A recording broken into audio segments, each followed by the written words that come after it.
I don't do good at pulpits. So. Wow, G, we're here, right? From sending emails to being cyber buddies to exchanging hugs and bromancing it up on stage. Well, you're a hero of mine. You are one of my heroes.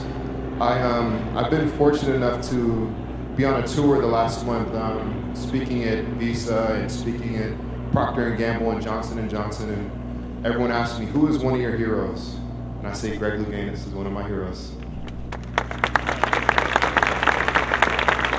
As a young boy, it was important for my family to watch the Olympics. We stopped playing and stopped beating each other up, and we'd huddle up in front of the TV and eat hot dogs and watch the Olympic Games.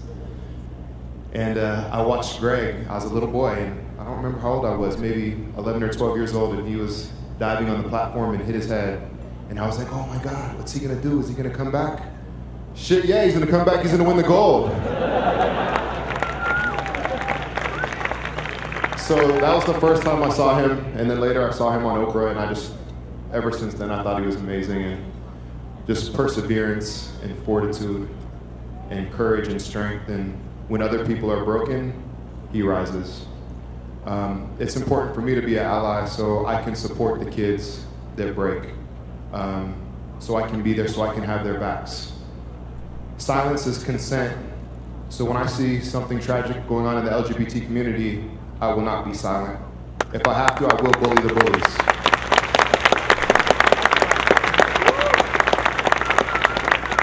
Luckily, I was one of those kids that was kind of good at breaking other kids. But not the good kids, just the bad kids, so that's why I naturally just played football, because I broke kids. So, and sincerely, I'd like to apologize for my kids tearing shit up, just like I always do. It's so embarrassing. It's totally stealing my mojo tonight. But I must say, I bring them everywhere I go. And it's very important for me to bring them to every LGBT event. I brought them to 2 Pride events this year, brought them to 3 LGBT events this year, because if they didn't come to events like this, they'd be missing out on some of the best people in the world.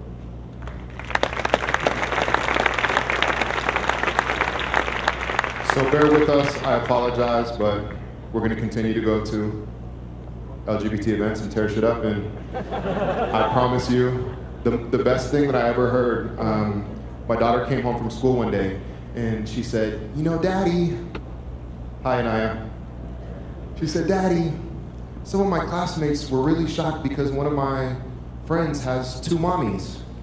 And I was like, yeah, well, that's no big deal to you. She's like, I know, but I couldn't believe that they were shocked, you know? So I felt so proud inside because I teach my daughter that love is love.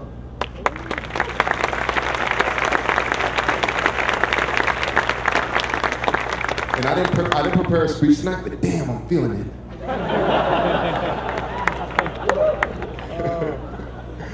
Oh man, I thought I was gonna shit the bed with all these great people speaking up here.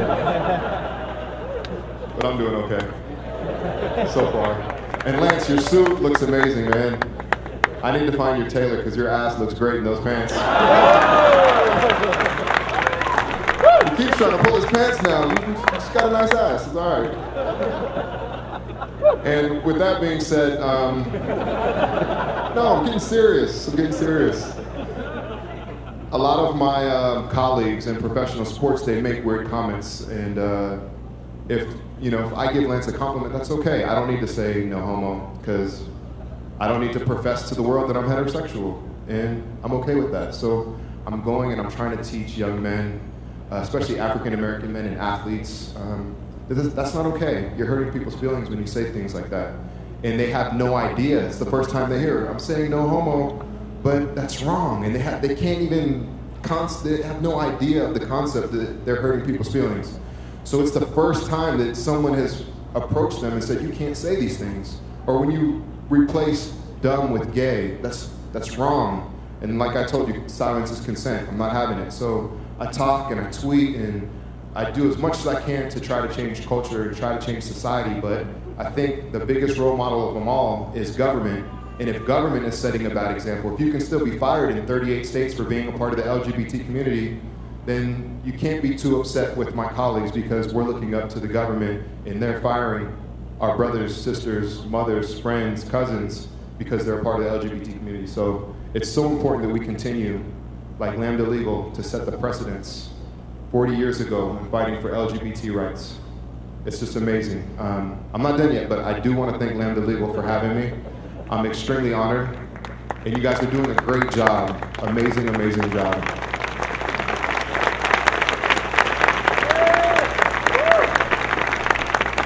So people ask me, why are LGBT rights so important to you? Why are gay rights important to you? I say, well, first of all, they're just rights. You know, they're just rights. They're just equal rights. It's just equality.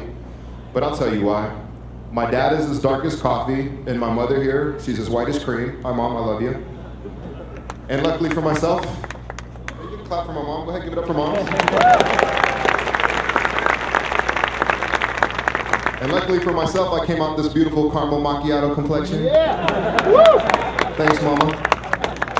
She's 50% Irish, yeah. My dad's 50% Nigerian, and I'm 50-50.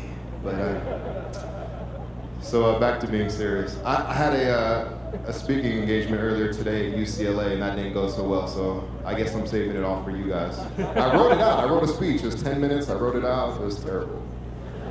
And oh man, I'm glad I'm where I belong with my LGBT brothers and sisters, though. So going back to my parents, if you just go back a few short years before LAMBDA Legal started in the late 60s, there was a case, Loving versus Virginia. In that case, popular opinion had swayed America to believe that miscegenation, racial mixing was wrong. So we fought that case, and luckily I'm a product of the 70s. I probably wouldn't be here if my mom had met my father in the 60s.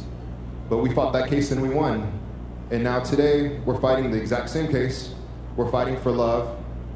And love has no color, love has no bearings. Love is love. If it's a man and a woman, if it's a man and a man, love is love. And we're fighting that case today, and we're gonna keep fighting until we have federal rights, until we have every state passing marriage equality rights. So we have, what, 38 states to go. We have 12 down.